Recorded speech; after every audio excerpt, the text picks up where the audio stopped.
he's a licensed financial planner, economic advisors, and also very much very popular and highly demanded speakers, travels and give talks on this matter. So with medical treatment, especially cancer treatment, getting more and more expensive, I think it is very pertinent for us to have a talk like this.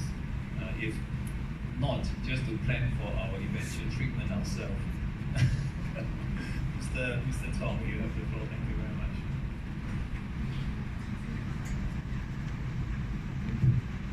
Hi, and I know it's a bit of a dry topic, the topic of insurance. It's not just dry, in fact, it's a very allergic topic, especially in the marketing sense.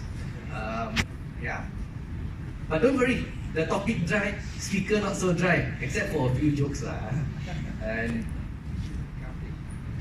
before I came, actually the past 2 days I was having some cold, some sore throat.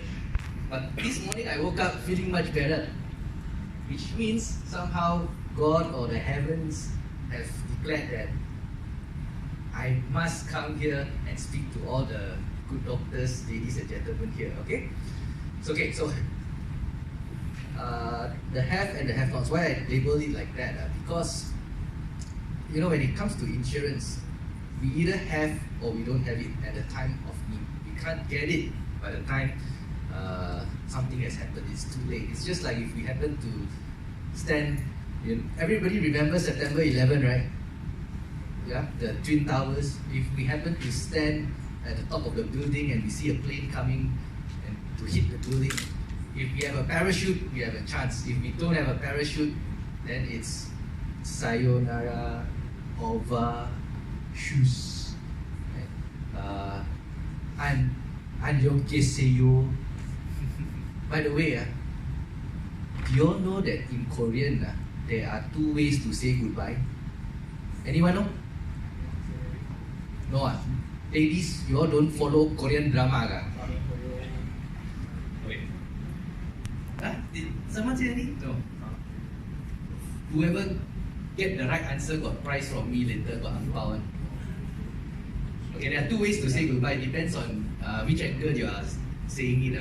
If I am saying goodbye to someone who's leaving, okay, it's annyeonghaseyo. If it is me leaving, right, and that person, it means I saying goodbye to that person is annyeonghaseyo.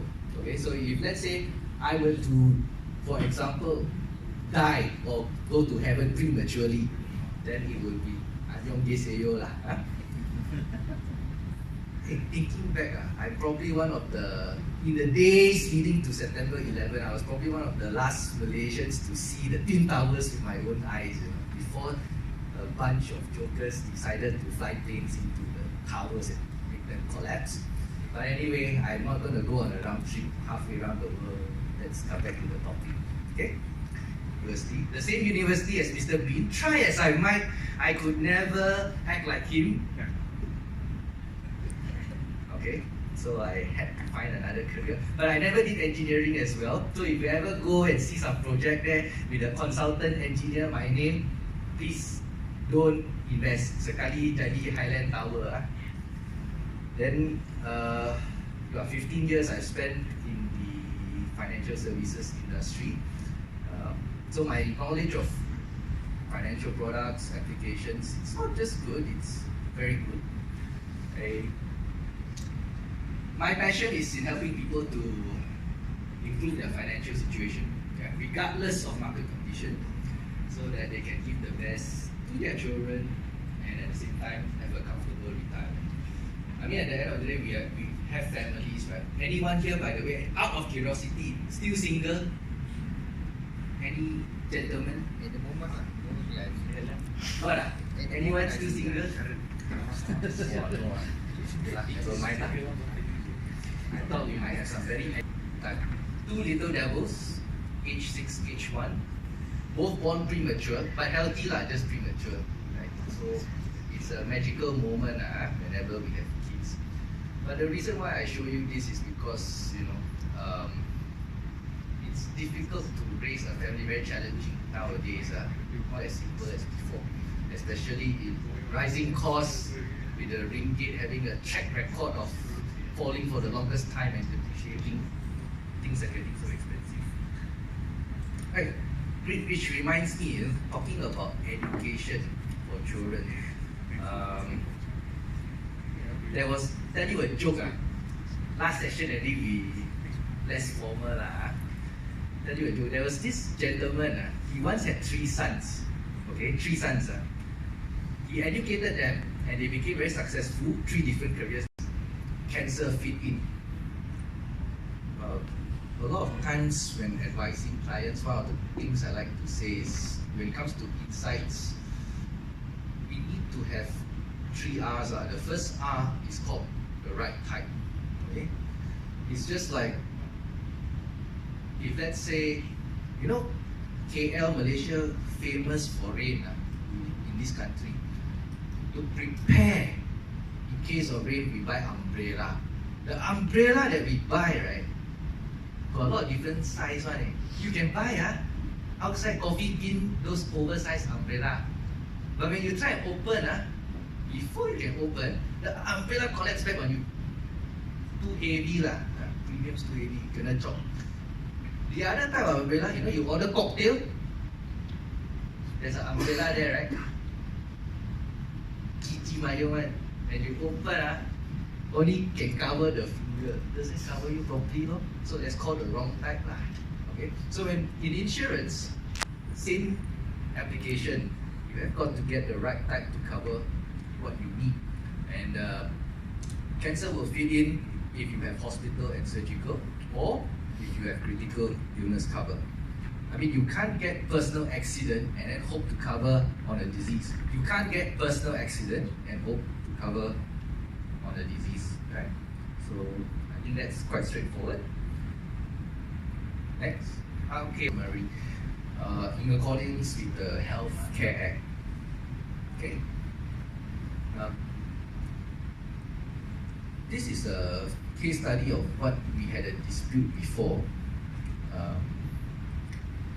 This client of mine, we pretty much claimed everything except this item, the PRAF mutation test. Right? He had his surgery, the tumor was removed, which was a stomach cancer. Then all the post-hospitalization, consultations, and drugs, all covered. The only thing he couldn't cover was this thing, which was the PRAF mutation and the gene testing. So the insurer insisted that this was not fulfilling of the condition of medically necessary. And it was done after his surgery and after remission. Okay? Medical and surgical policies. They both go for outpatient cancer, right? But they find that one policy covers more than the other. Okay?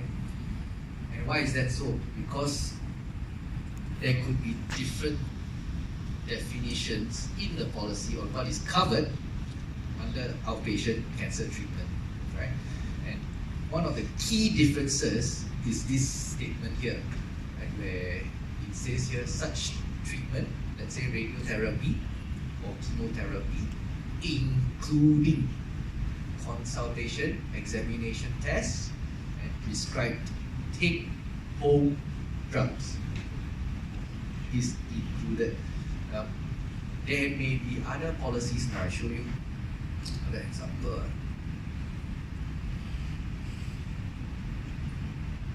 Tell your clients that these are the things that major things like this, major. You know, do they have obligation like doctors? We have an obligation to tell you the risk and the benefits of any procedure. Does the agents have an obligation to tell us? To highlight these important things. Obligation. Yeah, I mean, what you said is true. The concern. I would say that by law there is an obligation. The only problem is when it comes to practice. Yeah, a lot of things could be hidden, a lot of sometimes marketers tend to be a bit economical with the truth. Right? However, as a general guideline, if you do take products from, say, the major life companies, a lot of them now tend to be on this definition among the major companies. Whereas if you have a policy, say between say 2005 to 2009 thereabout, there's a big risk we could be on this policy.